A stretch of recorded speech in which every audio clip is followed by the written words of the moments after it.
Hello guys! Magandang hapon sa inyo lahat. This is your guest from Masagri Channel.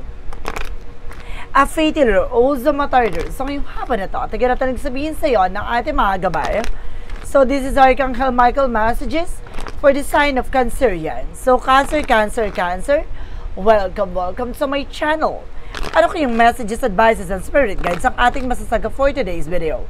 Kanino kayang energy or kaganapan sa buhay ng mga Cancer yan ang ating mga hagilap? So guys, this reading is a general reading lamang, hindi lahat makaka-resonate. Kunin lamang po ang makaka-relate sa inyo and comment down below kung kaninong energy ang ating nasagap.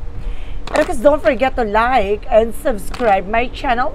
And hirap ko siyang bell for more videos. At ko sa maraming salamat po sa mga walang sawang pagsuporta sa aking channel. Lalong-lalo na ang hindi nag-skip ng ads, naway pagpalaing kayo ng Diyos at may kapal, siksik-liglig nag-uumapaw, na biyayang manabalik sa inyo. So let's see guys, what is the messages, advice sa iyo ng ating angel spirit for the sign of Cancer. So let's see and watch this. Ano kaya kaganapan sa buhay mo, Cancer yan, ang ating mga hagilap? So, alamin natin at tutuklasin natin ano kaganapan sa buhay mo, ang ating mga hagilap. Archangel Michael messages for the sign of Cancer. So, there's something your romance angels are helping you. Na pagdating sa relasyon, no, ginagawa yan at sinusuportahan ka ng ating angel spirit guides. No, na si ating Archangel Michael, pinoprotection at pinapangalagaan ka at binibigyan ka tulong. No, binibigyan tulong para maisakatuparan ang hinahangat at hangarin pagdating sa buhay pag-ibig. And this is something eternal love. No, magkakaroon ka na everlasting promises. No, magkakaroon ka talaga na pang matagalang relasyon. No? At sinasabi dito, ito yung matagal mo nang hiniling na matagpuan at makilala mo na kung sino ba talaga yung para sa'yo. And be gentle with yourself. Kailangan mong maging alagaan yung sarili, maging secure sa sarili mo. No? Huwag ka masyadong open up with other people or either something na huwag mo pinipressure yung sarili mo para lang may ipakita sa kanila or para lang may patunayan sa kanila. No? Hindi mo kailangan i-fleece yung sarili mo from that. And this is something, admit the truth to your feelings and act accordingly. So see, admit the truth to yourself and accordingly. Pakita mo sa sarili mo kung sino ka talaga. Hindi mo kailangan magpanggap. No? Hindi mo kailangan, kumbaga, maging ikaw dahil gusto nila na maging ikaw yung ganon. No? Hindi mo kailangan baguhin yung sarili mo. Maging totoo and be authentic with yourself. No? And there's something guarded and protected. Protektado ka at ginagabayan ka ng ating angel spirit.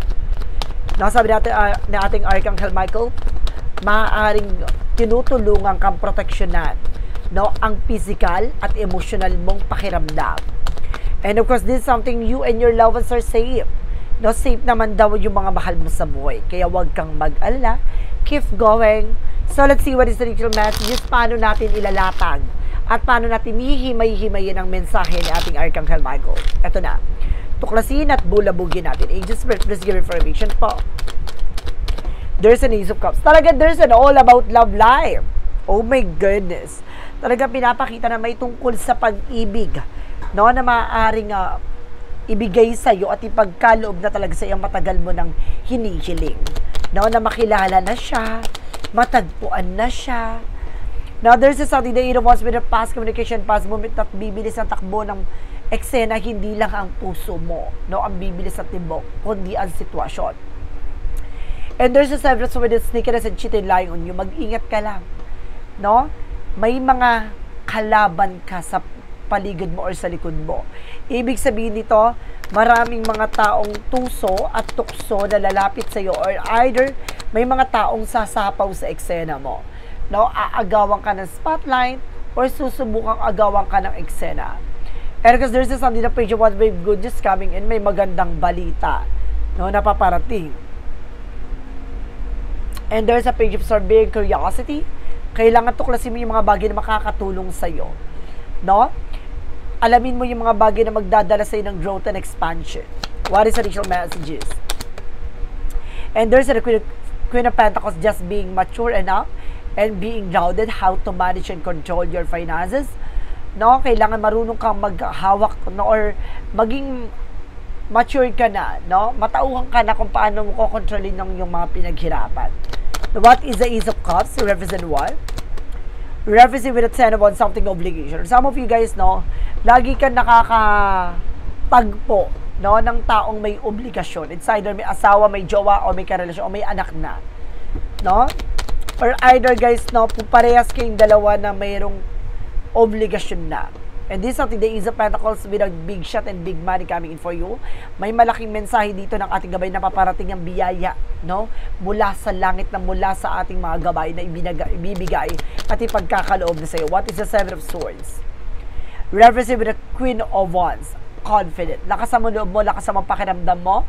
There's something of people na susubukan, try rin at dinlangin ka. What is the Page of Wands? Represent the Page of Pentacles, something investment. No, invest wisely. No, matuto ka kung saan ka mag-invest ng time, ng effort, ng even your love. No, there's something good just coming in for you. May magandang balita na magdadala sa'yo ng good investment. And there's a Page of Swords, represent with the Ten of Cups with a happiness. So, magiging masaya at magiging maligaya ka na. No, at magdadala sa ito ng something, an information, no, na panibagong eksena. What is the Queen of Pentacles? Represent with a high five for lesson learned. Matuto ka na how to manage and control your finances. So, let's see what is additional messages. Represent with the Five of Cups, something disappointment. No, may mga panginayang, pagsisisi, no, may mga bagay dyan na parang ayaw mo na ulit maulit. Ayaw mo na ulit mangyari, no? And there's the King of Wands, something ambition. Lagi mo titignan yung magiging possibilities, no? Lagi mo titignan yung magiging outcome, yung bigger picture ng situation or relasyon. No, hindi ka na pwedeng, kumbaga, sugab na sugab. And there's a wheel of fortune with a good luck, and there's a destiny is yours. Magiging maganda na ikot ng kapalaran sa'yo dahil may malaking opportunities na darating. Mag-ingat ka lang dahil itong mga tao na sa paligid mo ay maaaring nililangin ka para agawin, sirain na naman magandang oportunidad na papasok sa'yo. And there's a Seven of Cups with something, other opportunities. And there's a lot of option and there's a lot of choices coming in for you. Kaya kailangan alam mo sa sarili mo, no, na kung ano man yung mga bagay na makakatulong for you. No, yung makakatulong sa eksena mo, sa relasyon mo, sa finances mo. No, lakas loob mong harapin yan. What is the Page of Swords? Because the Page of Pentacles represent with the Nine of Wands. So there's something perseverance. No, kailangan mo magtiyaga. No? Kailangan mong, kumbaga, bigyan ng oras at panahon, no, na dumating yung bagay, na pagkakataon na yon, no, opportunities na yon. No, huwag ka magmadali. So, magtiyagaan mo lang siya. And because there's something, the Five of Swords, there's something a fair fight, magkakaroon ng patas na laban dito. Magiging maganda na at kalmado na ang sitwasyon mo. No, so let's see what is additional messages for the outcome. For the outcome, guys, there's something that's temperance for a perfect timing. No, at sinasabi kong kalma. Kalma. No, maging kalmado. Huwag kang masyadong agresibo. There's a Six of Swords with the transition at unti-unti ka na makakalaya sa hindi magandang sitwasyon. No, and there's something that Seven of Wands that you are being protected. Protektado ka rin daw sa lahat ng eksena. Inilalayo ka ng ating gabay. No, kapag itong bagay na ito, alam niya na merong hindi magandang kaakibat na tungkol sa iyo, aalisin at ilalayo niya na sa iyo. And there's something that Eight of Cups, something a cleansing or something getting away from the situation na unti-unti ka na makakamove on, makakalaya, makakawala. No, may paghilom dito. And there's a Justice card. Justice will be served. At may hustisya na nararapat para sa iyo. Makukuha mo yung perfect slot for karma. No? Sinasabi na, ano man yung mga bagay na gagawin mo, mayroong akakibat na karma yan. What goes around comes around. And there's something, guys, with the Five of Wands. Tapos na lahat ng komplikasyon. No, tatapusin na lahat ng mga bigat at pasakit na nagbibigay complication or either there's a lot of competitors, tatapusin na yan. No, karibal, kaagaw, ano man to, tatapusin na to. So, let's see what is additional messages tayo pagdating naman tayo sa finances and career. Finances and career represent what? There's a judgment for a wake-up call. Na parang, kumbaga, ginigising ka dito na you need to pay attention. Now, how to manage and control your finances. And there's an Empress card, something revert. Now, there's something, guys, na kailangan mo na mag-disconnect from the world. Now, huwag ka na ulit magpapauto. Now, mahalin mo yung sarili mo, alagaan mo yung sarili mo. No, pinapaalalahanan ka dito na minsan ka na naging marupok, minsan ka na naging mabait, wag mo nang ulitin na kumbaga abusuhin ka. There's a hermit card na kailangan mo kumawala sa comfort zone mo. No? Kailangan mo na kumawala sa mga bagay na kinakatakutan mo.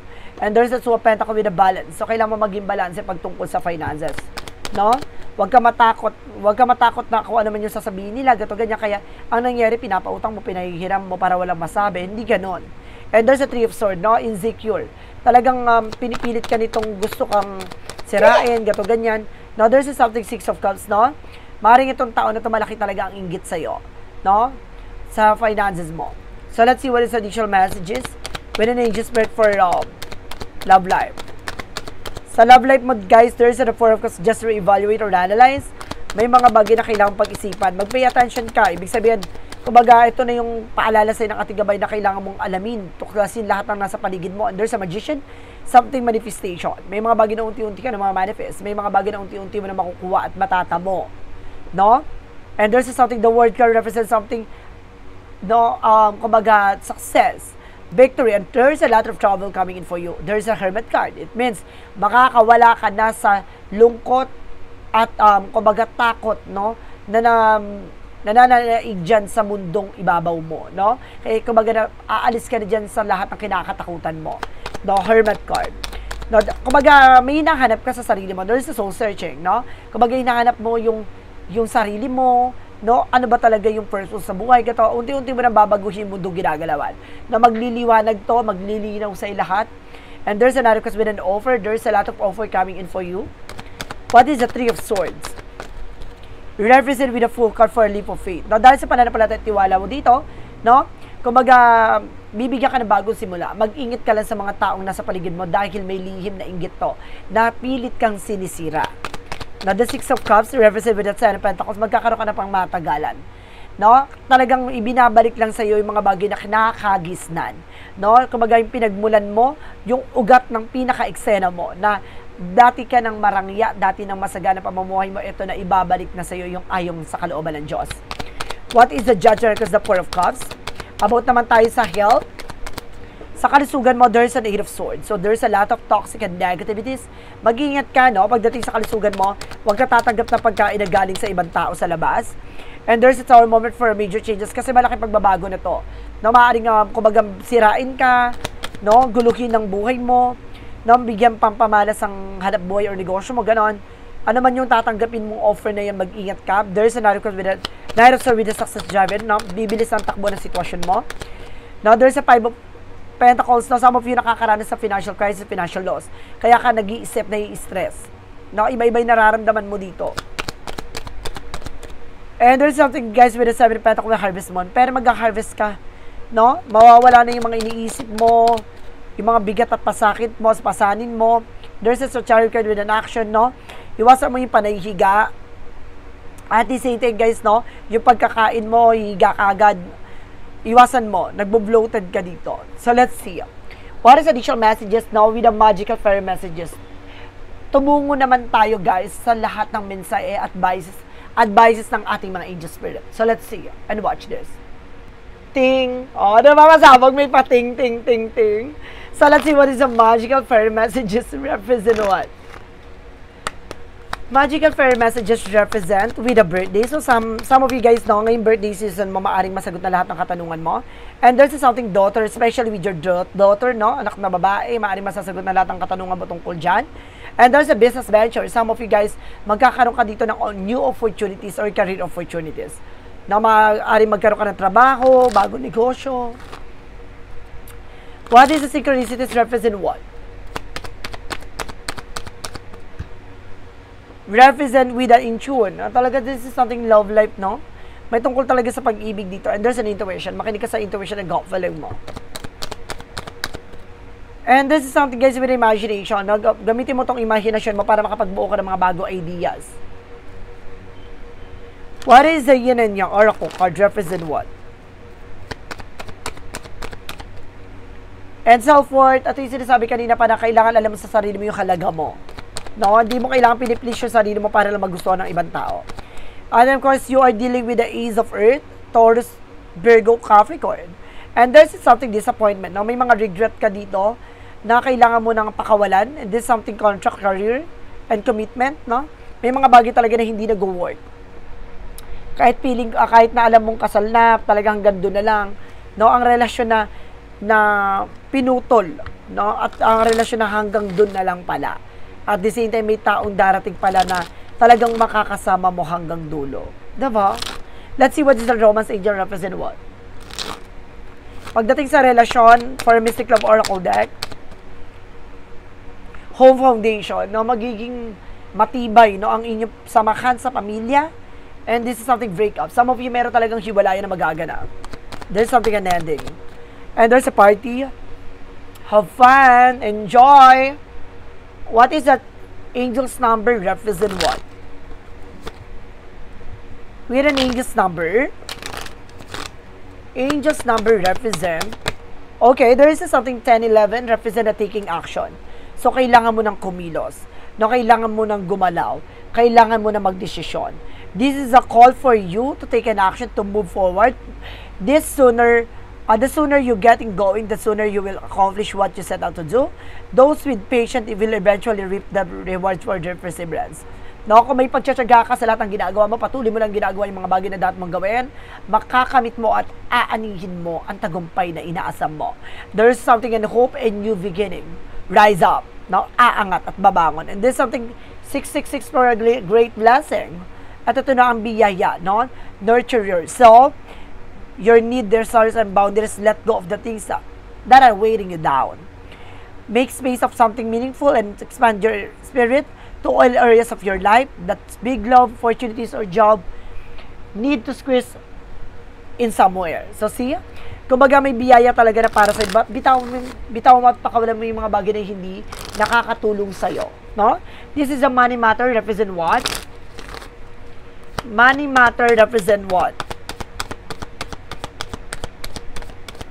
And there's a loyalty. Some of you guys may loyalty dito, no? Be loyal with your friends, no?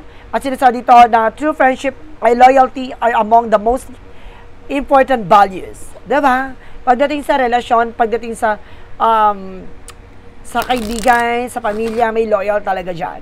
So let's see what is clarifying for love situation. And of course, there's a cross paths, and this is something a mismatch of intention, clashing perspective, a journey miss 6 alignment. No, talagang sinasabi dito na talagang babaguhin, no, ang pananaw at talagang sitwasyon mo dito. Kahit kumbaga na sa tamang direksyon ka lang, no? Kumbaga may mga bagay lang na hindi mo naintindihan sa ngayon, pero keep going, tuloy-tuloy lang, no? Huwag ka mawala ng pag-asa, huwag kang mapanghihinaan ng loob. Sa pagdating sa pag-ibig talaga, there's a trying error. Sa una, kumbaga sa una, kala mo siya na. Tapos yung pangalawa, mamahalin mo, kala mo siya na ulit. Pero pangatlo, kala mo siya na ulit. Yung pala, may pang-apat pa pala. Diba? Hanggang sa lumuwag ka. Charis. So, let's see what is the path of the light represent what? And of course, there's a guidance. There's a confident. No, confident represent that my trust in life is unwavering guidance by the God, wisdom, and love. My heart and choice will align with divine, I remain faithful to my inner guidance, knowing that everything unfold according to God's plans, and I am empowered by the deep faith. Lakas ang loob mo.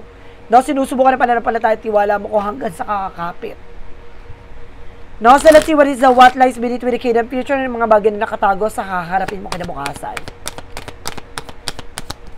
Getting a room. Some of you guys, no, kumbaga binibigyan ka ng opportunities na magkaroon ng something meaningful sa buhay mo. Na some of you, kumbaga you are working with a hotel, motel, no, suited business, something like that. And there's a private relationship. Talagang pagdating sa buhay mo, kailangan magkaroon ka ng privacy. Na huwag masyadong showy, kumbaga hindi mo kailangan pangalandakan sa kanila. And there's a doing drug, no? Some of you guys dito, maaaring nasosobrahan ka na sa gamot. No, hindi ko sinabi addict to. Nasosobrahan ka na sa kakainom ng gamot, umiwas ka na. Maring makakasama to with your kidney.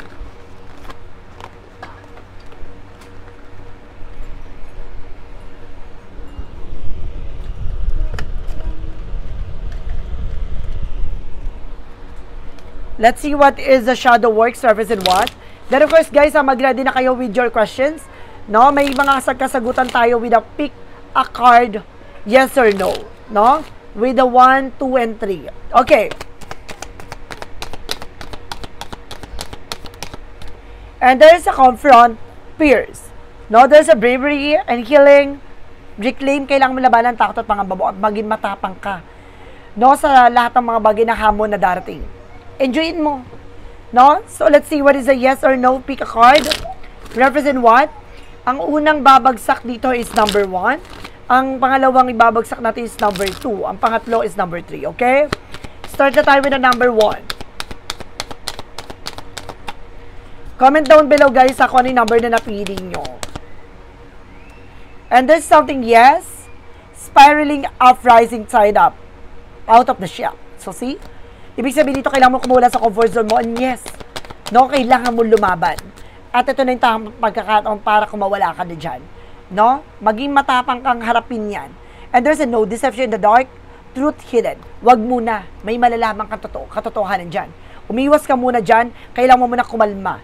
Hiyaan mo siya mag-unfold. Lalabas ang katotohanan at lalabas ang yung para talaga sa'yo talaga. No? And this is something yes and yes. No? Dalawa yung sinabi with the number 3. At sinabi dito guys, wisdom, support you, root, go and dip. No, napakalalim nito. No, parang napakalalim ng pinagdaanan mo para sinasabi dito na sinusubukan ng ang iyong katatagan, no? At paniniwala. At sinasabi sa'yo dito na magiging maganda na ang kalalabasan dahil napakalalim yan. No, magbubunga to ng magagandang opportunities. And this is something the sweet satisfaction and of course good taste. Mas matamis pa to, no, sa ibang bagay na natikman mo. Dahil ang tunay na sarap kapag ito ay pinaghirapan at pinagpawisan mo. No? So guys, this is Archangel Michael messages for the sign of Cancer yan. Cancer, Cancer, Cancer, maraming salamat for this wonderful reading. So once again, this reading is a general reading lamang, hindi at makaka-resonate. Kunin lamang po makaka-relate sa inyo, comment down below kung kaninong energy ang ating nasagap. And of course, don't forget to like and subscribe my channel and hit notification bell for more videos update. Kasi maraming salamat po sa mga walang sawang pagsuporta sa akin channel, lalong-lalo na guys, yung hindi nag-i-skip ng ads, naway pagpalain kayo ng Diyos at may kapalit. Siksik-liglig, nag-uumapaw na biyayang manumbalik sa inyo. Maraming salamat and see you the next video. Bye-bye and babush!